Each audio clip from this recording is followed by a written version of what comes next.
तो good morning, स्वागत है एक बार फिर से आप सभी का सोलूनिकस्ट में। साथियों, आज है 12 मई और आज की वीडियो में हम लोग बात करने वाले हैं 12 मई 2025 के most reported daily current affairs के बारे में। शुरुआत करते हैं बिना किसी देरी के।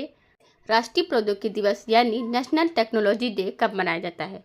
तो नेशनल टेक्नोलॉजी डे साथियों 11 मई को मनाया जाता है। प्रत्येक वर्ष क्यों मनाया जाता है 11 मई को? क्योंकि 11 मई को 1998 में हम लोगों ने किया था पोखरण परीक्षण। पोखरण परमाणु परीक्षण था यह, और पोखरण परमाणु परीक्षण के बाद से भारत हो गया था न्यूक्लियर पावर कंट्री।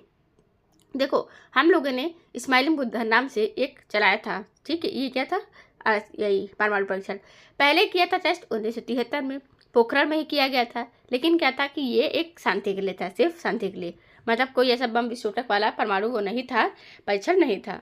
तो वह था ओनली परीक्षण, शांति के लिए। लेकिन भारत को न्यूक्लियर बम वाला देश माना जाता है जैसे कब से? क्योंकि न्यूक्लियर टेस्ट किया था लेकिन कोई उतना खास नहीं था। इस्माइल बुद्धा वाला जो था, ये 1998 वाला जो हुआ था, ये 11 मई और 13 मई को परीक्षण हुए थे, ऑपरेशन शक्ति के तहत हुए थे। ध्यान रखना कि ऑपरेशन शक्ति चला करके ऑपरेशन शक्ति के तहत भारत ने किया था इसका परीक्षण।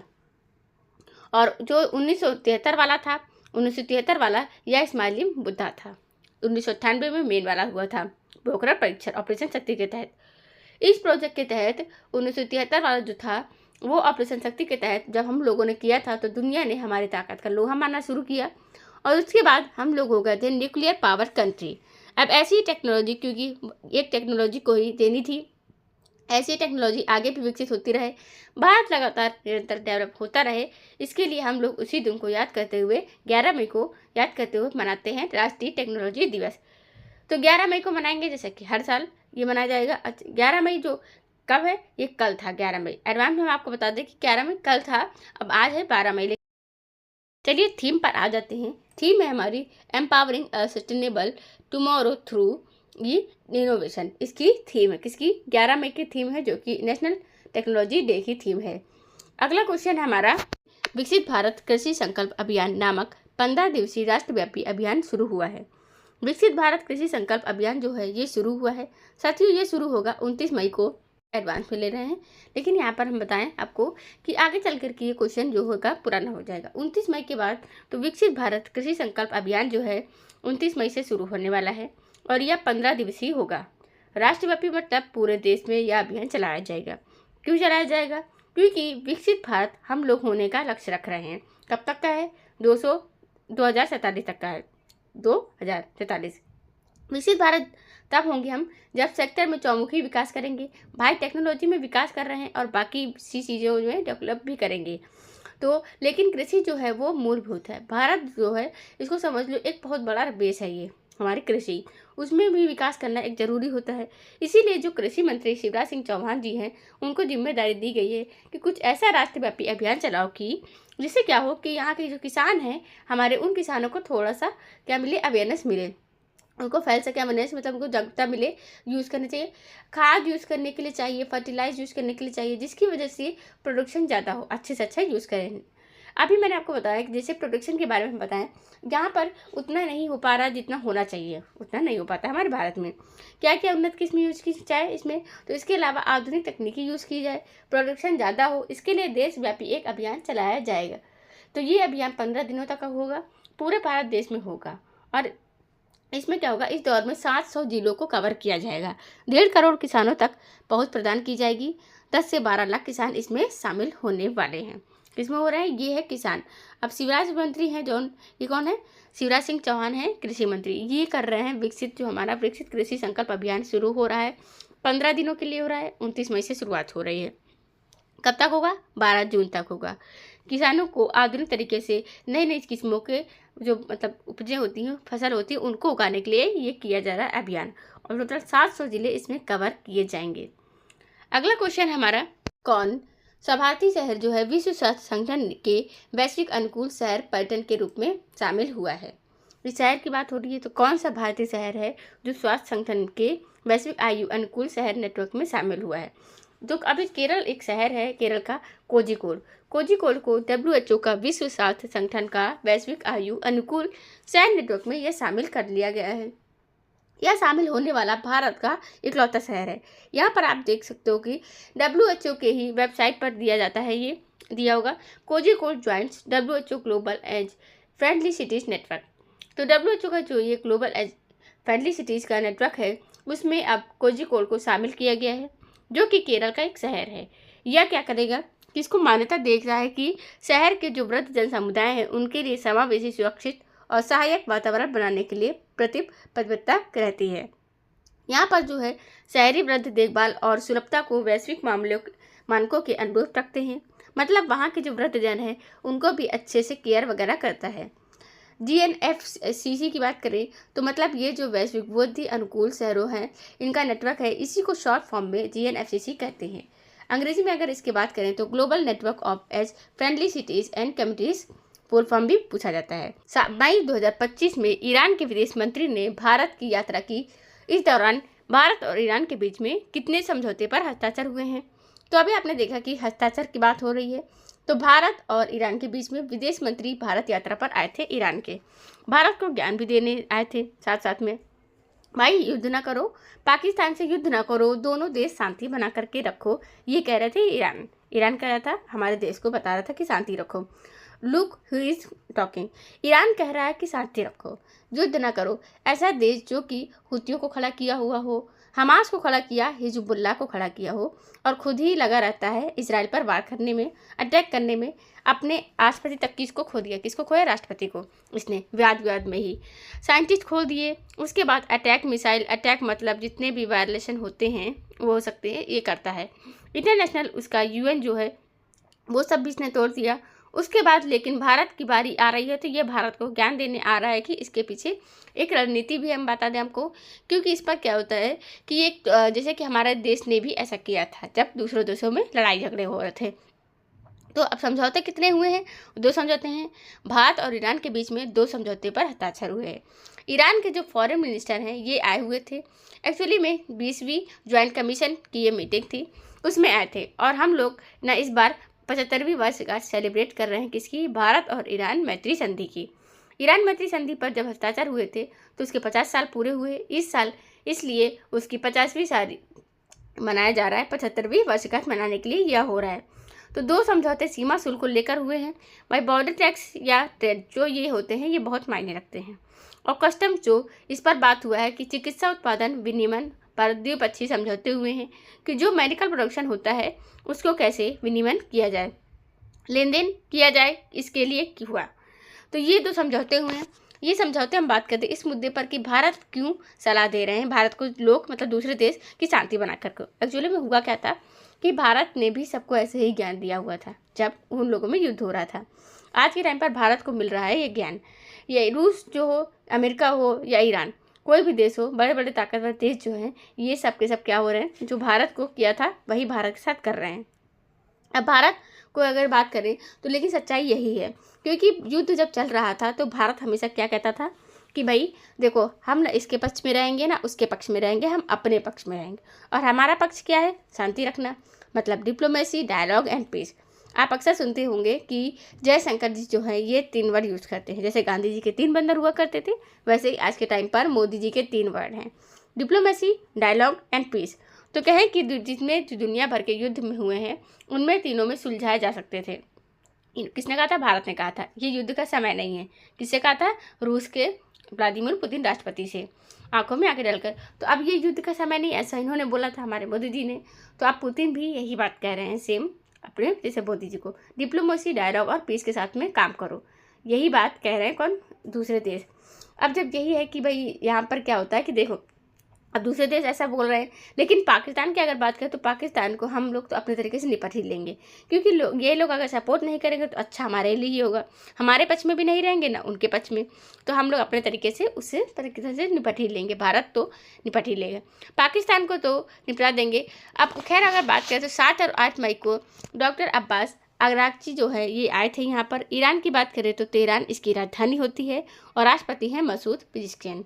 मसूद पेज़ेश्कियान जो हैं पिछले वाले राष्ट्रपति जब मर गए थे हेलीकॉप्टर क्रैश में, तो उसके बाद ये बने ईरान के राष्ट्रपति।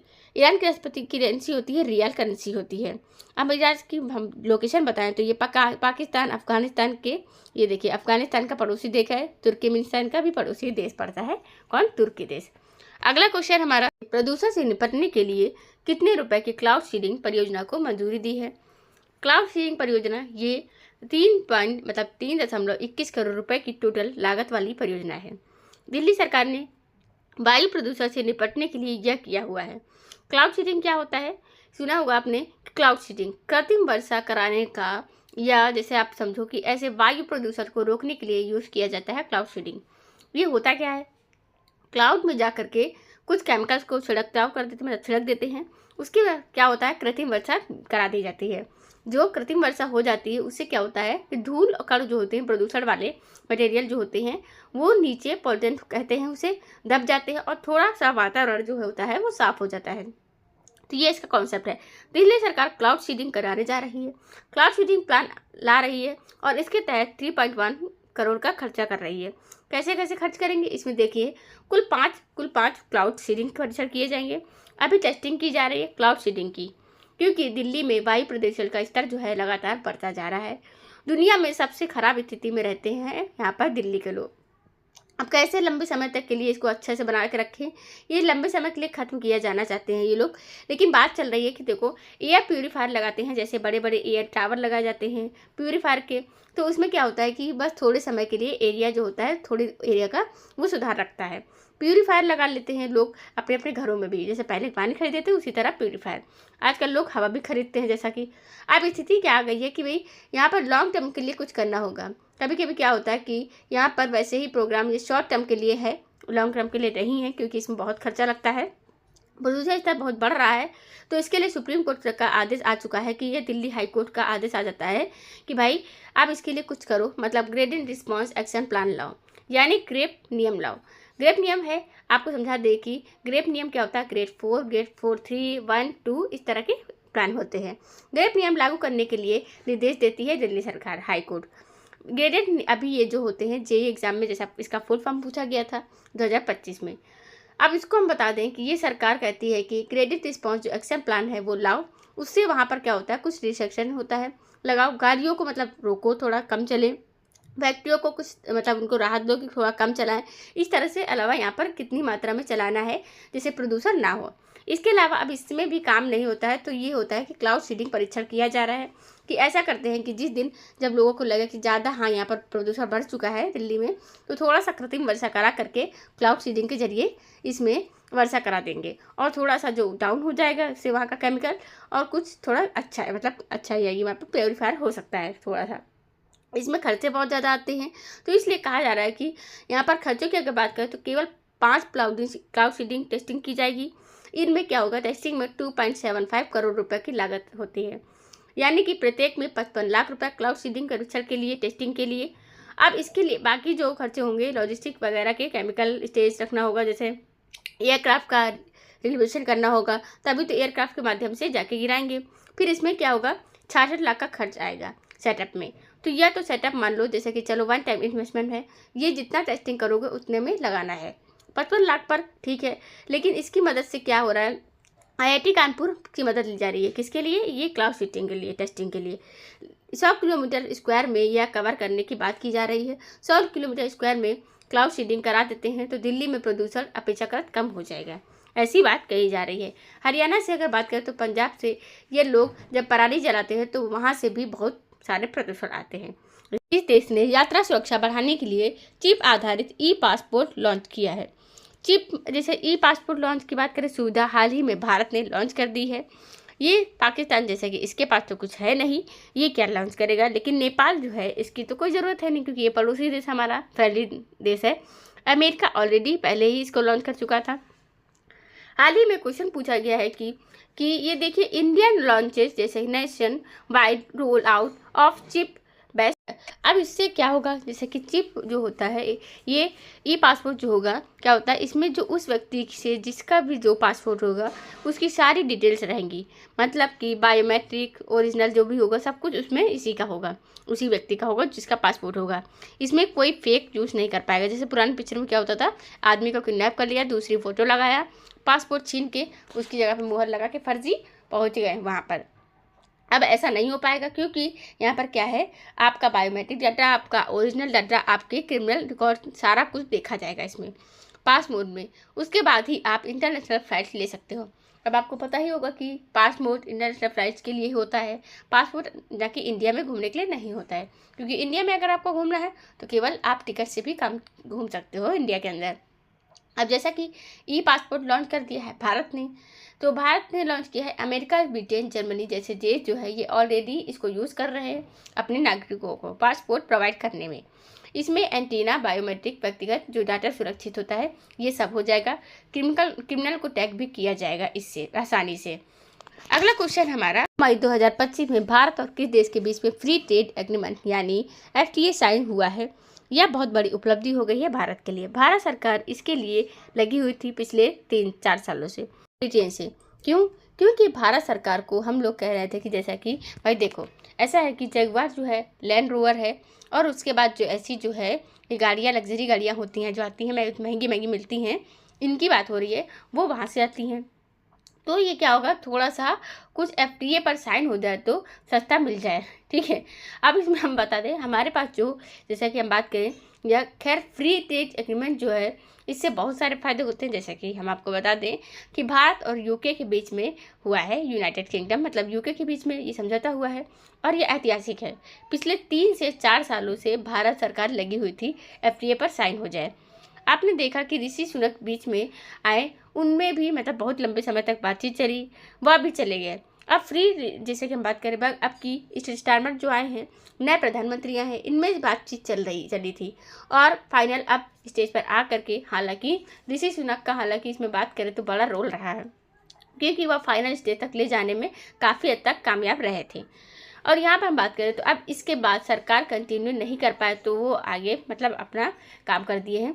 तो फाइनल टच इन्होंने लगाया है, किसने, मतलब कि ट्रेड यहाँ पर कियर स्टारमर की बात करें, ये दौरान यह हुआ है। अगर पूछा जाए कि FTA साइन जो हुआ है किसके दौरान इसके प्रधानमंत्री रहे थे, तो वो थे, ऑब्वियस सी बात करें कि बात यहाँ पर हुए हैं स्टारमर जो, लेकिन हुआ है यहाँ पर। अब इससे क्या होगा कि ये कुछ एनुअल ट्रेड जो होगा 2040 तक हम लोग इसमें ट्रेड कर रहे हैं, कितना 25.5 बिलियन पाउंड का जो इजाफा करने का अनुमान लगा के, टारगेट लगा के चल रहे हैं भारत। दोनों देशों के बीच में क्या फ्री ट्रेड एग्रीमेंट का मतलब क्या हुआ कि आप जानते हो कि मोटा मोटा आप समझो कि फ्री ट्रेड एग्रीमेंट जो है मतलब कि फ्री ट्रेड जो कि टैक्स जैसे होता है, लगता है, और जो जैसे कि आप सुन रहे हो कि ट्रम्प का कि हम इतना % लगा देंगे, टैरिफ लगा देंगे, ऐसा कर देंगे, वैसा कर देंगे। तो और कोई जो कह रहा था कि हम चाइना पर कह रहे थे कि कितना पर लगेगा, 250% लगा देंगे, 120% लगा देंगे, रेसिप्रोकल टैरिफ की बात आई। तो ये सब यही होता है, फ्री ट्रेड के एग्रीमेंट की बात होती है। तो मतलब जितना कि एक दूसरे के साथ में ट्रेड करता है, तो अपना जो सामान है वो दूसरे देश में बेचने जाता है, तो वो जो दूसरा देश होगा उससे कुछ टैरिफ एक्स्ट्रा लगा देता है। उसके बाद वह सामान आप इसको बिकने नहीं देता है, क्योंकि देश में क्या होता है, ऐसा क्यों होता है कि जैसे कि कॉम्पिटिटिव मार्केट बनी रहे। आप फॉर एग्जांपल आप समझो कि जैसे कि चाइना है, बहुत बढ़िया एग्जांपल है कि चाइना जो है ये, अब देखो चाइना का माल है, अभी इसको एग्जांपल के तौर पर यहाँ पर जैसे मान लो कि कोई एक ईयरबड है, ये ले लो, ईयरबड ले लिया, जैसे कि मतलब आप समझो कि ब्लूटूथ वाला होता है जो ईयरबड है, ये यहाँ आकर के बिक रहा है, कहाँ पर, हमारे भारत में 250 में यहीं पर। अगर लेकिन जब अगर यहीं पर 250 में बिकने का जो चाइनीज़ वाला माल है, ये बिकने के पीछे उसकी टेक्नोलॉजी देखो कहाँ तक है, ये कहाँ से शुरुआत हुआ, और जैसे कि उसका जो 250 रुपये में वो बेच रहा है हमारे भारत को, उसने यहाँ का इंडिया का जो पूरा का पूरा टैरिफ दिया है। इसके अलावा दुकानदार को भी उसका मतलब कट पिटा के जो भी उनका बनता है सब, जब जाके हम लोग को मिलता है 250 में कट पिटा के सब कुछ। इसके अलावा जो डिस्ट्रीब्यूटर होते हैं उनका भी कट जाता है, क्योंकि भाई हम लोग तो नॉर्मल दुकान से लेते हैं ना, डायरेक्ट कंपनी से लेने तो जाते नहीं। ऐसा कि आप सोचो कि मैन्युफैक्चरिंग का चार्ज दिया, यह सब चार्ज देने के बाद भी वह 250 रुपये ला के प्राइस कर रहा है, यहाँ पर बेच रहा है। कौन? चाइना हमारे यहाँ बेच रहा है। उसका माल यहाँ पर 250 रुपये आकर बिक रहा है। तो ये सारे तेल लगाने के बाद भी इंडिया में बनता है। तो इंडिया में अगर बने तो ये सब कुछ लगाने के बाद भी ये जब पहुँच जाता है कितने में, 500 से लेकर के 700 रुपये मिनिमम की बात हो रही है, मिनिमम में। अब यहाँ पे अगर 700-900 या 1000 रुपये, ये तो नॉर्मल है कि वो इतना बेचे। लेकिन यहाँ पे अगर बात करें चाइना के माल की बात करें तो वो इस तरह सस्ता बेच दो कि जैसा कि क्या होता है, मार्केट क्रैश हो जाए, ये चाइना सोचता है। तो इसलिए सरकारें क्या करती हैं कि टैरिफ लगा देती हैं। ना लगाया होता तो ये जो 250 वाला मिलता है ना ईयरबड, वो ₹50 में मिल जाता, क्योंकि ईयरबड ये जो है ये, क्योंकि उनका जो चाइना का है वो 50 रुपये में हमारे यहाँ मिलेगा। तो क्या हुआ कि अगर भाई उनका 50 का मिलेगा तो इंडिया में भारत वाला जो बनेगा वो कौन खरीदेगा इतना महंगा। इसीलिए क्या होता है, टैरिफ लगा देते हैं, जिससे कि उनका जो प्रोडक्ट है वो महंगा हो जाए इंडिया में और मार्केट में बैलेंस बना रहे, इंडिया की जो मार्केट है वो डिस्टर्ब ना हो। इसलिए मार्केट ऐसा ना हो, कॉम्पिटिटिव जो बनी रहे, इसीलिए ये सब किया जाता है, टैरिफ लगाया जाता है देशों के द्वारा। विदेशी में बात करें, जैसे ट्रम्प साहब हैं, जैसे लोग होते हैं, तो ये कहते हैं कि भैया हम रेसिप्रोकल लगाएंगे। रेसिप्रोकल मतलब कि जितना वो सामान हमारे यहाँ देने आओगे उस पर लगाएंगे। तो ये क्या होता है कि बिकेगा नहीं इससे। अब हम बताएं, ये सब टर्म्स होते हैं, इनको आप ध्यान रखें कि खैर अगर हम बताएं FTA साइन जो हो जाता है, ये 99% तक के क्या होता है कि सामानों पर टैरिफ नहीं लगता है। मतलब 1% पर सामान पर लगता है, टोटल 100% पर ऐसा नहीं होता कि नहीं लगेगा। 100% मतलब नहीं, आगे नहीं याद रखना है कि जैसा कि सामानों पर फ्री ट्रेड एग्रीमेंट नहीं होता है, लगभग 99% तक के सामानों पर होता है। और यहीं पर 99 सामान होंगे उन पर टैरिफ नहीं लगेगा और एक पर लगेगा। अगर हम इसकी बात करें डायरेक्ट, ये हमारे यूके की, किसकी, ब्रिटेन की बात हो रही है। तो यूके में बात करें, यूनाइटेड किंगडम अगर बात करें तो इसमें एक्चुअली में क्या होता है कि इंग्लैंड, वेल्स और नॉर्दरलैंड, आयरलैंड, ये सब के सब इसमें जो मतलब मिले हुए हैं, इन सबको मिला करके बनता है कौन, ग्रेट ब्रिटेन। ये बेसिकली अगर बात करें तो अलग अलग देश हैं, इंग्लैंड भी अलग देश है, वेल्स भी अलग देश है और स्कॉटलैंड भी अलग देश है। लेकिन इनके बीच में एक ऐसा समझौता हुआ है कि यहाँ पर जो प्रधानमंत्री है हम अपना एक रखेंगे, कौन, ये सबके देश, और जो सारे विदेशी मामले होंगे ये सब भी मामले एक साथ ही करे जाएंगे, एक व्यक्ति देखेगा इन सब मामलों को। तो इसलिए यूनाइटेड किंगडम का प्रधानमंत्री जो होता है वो इसी में होता है और ग्रेट ब्रिटेन इसे कहा जाता है। इसी में अगर आप केवल इतना हम बता दें कि स्कॉटलैंड जो है, ये इंग्लैंड है, वेल्स है, इन सब के केवल कर लो तो ये इतने जो हैं उनको कहा जाता है ग्रेट ब्रिटेन। इसी में अगर नॉर्दर्न आयरलैंड मतलब इनको जोड़ लिया जाए, ये हिस्सा जो है ये आयरलैंड है, इसका जो वाला हिस्सा है ये यूके के पास ही है। तो नॉर्दर्न आयरलैंड अगर जोड़ लिया जाता है तब उसे कहते हैं क्या है, यूके हो गया। क्या कहेंगे, यूके, यूनाइटेड किंगडम। और यूनाइटेड किंगडम मतलब यूके का प्रधानमंत्री एक ही होता है, जो कि अभी है कौन, केयर स्टारमर है। से रोमन कैथोलिक चर्च का 267वां पोप चुना गया है। तो ये बहुत इंपॉर्टेंट क्वेश्चन है, जैसा कि हमने आपको पहले बताया कुछ दिन पहले कि इसमें क्या हुआ था कि 25 अप्रैल के दिन पोप फ्रांसिस का निधन हो गया। लंबी बीमारी के बाद पोप फ्रांसिस चल बसे थे। अब उनकी जगह पर नए पोप आए हैं। पोप कौन होते हैं, जो पोप होते हैं वो कैथोलिक चर्च के जो सबसे बड़े धार्मिक गुरु होते हैं उन्हें कहा जाता है पोप। जैसे आपको बता दें कि दलाई लामा जो होते हैं क्या होते हैं, तिब्बती धार्मिक गुरु होते हैं, आध्यात्मिक गुरु होते हैं। ऐसे ही कैथोलिक चर्च के जो आध्यात्मिक गुरु को सबसे बड़े वाले होते हैं उनको पोप कहा जाता है अभी तक के, क्योंकि देख रहे हो कि जैसे कैथोलिक का इतिहास बहुत पुराना है, सदियों पुराना है ये, इसलिए यहाँ 267वां पोप जो है इनको चुना गया है। क्योंकि कैथोलिक चर्च जो है, कैथोलिक वगैरह इस टाइम पर शासन किया करते थे पूरे यूरोप में।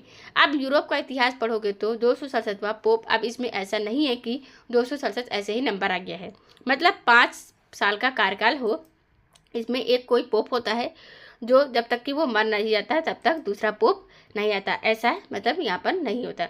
तो अभी जो पोप मरे हैं वो पोप फ्रांसिस 25 अप्रैल को वो मर गए हैं, जैसे कि उनकी डेथ हो गई है। तो ये दूसरे बने हैं, जो बने हैं तो यह अब बने हैं तब तक रहेंगे जब तक ये, मतलब सोचो कि कितने पुराने के समय से ही चल रहा होगा।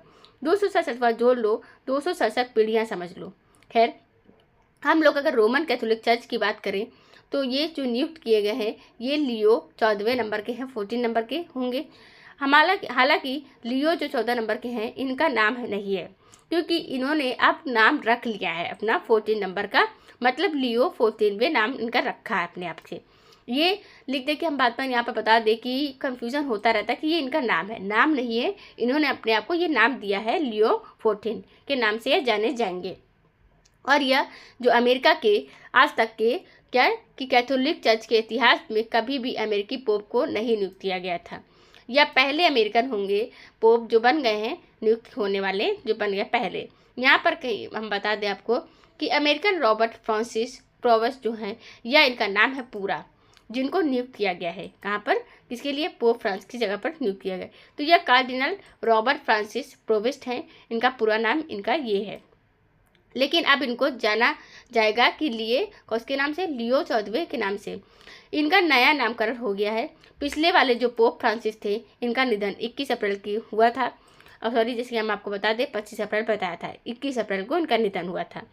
रॉबर्ट फ्रांसिस जो है प्रोबोस्ट है, ये लियो 14 होंगे, नए पोप अब हो जाएंगे लियो और लियो 14। कोर्ट के फैसले के बाद से 21 क्रिकेट बोर्ड ने ट्रांसजेंडर महिला खिलाड़ियों पर प्रतिबंध लगाया है।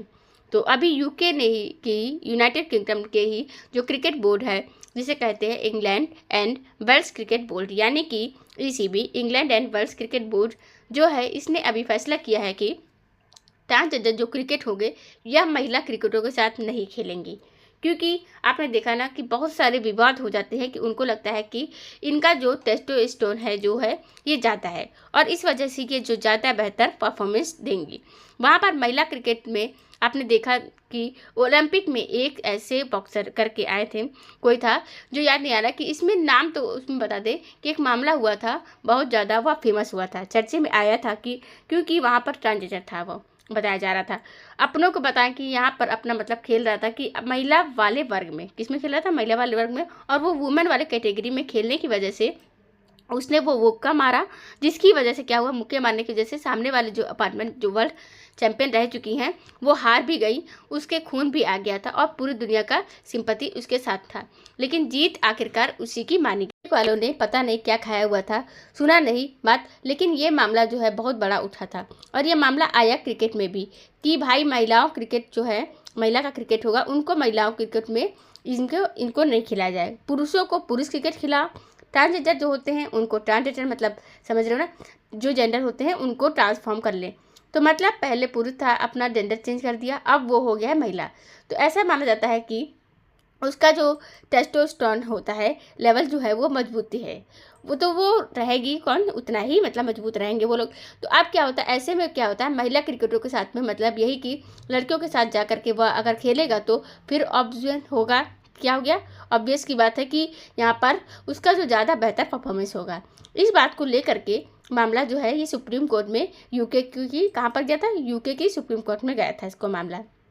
अब फैसला सुनाया गया है वहाँ पर कि ये जो आप मिक्स्ड श्रेणी या ओपन कैटेगरी का जो खेलते हैं इसमें खेल, वो महिलाओं वाले खेलों में मत आना, मतलब क्योंकि ये लोग अलग अलग खेलेंगे।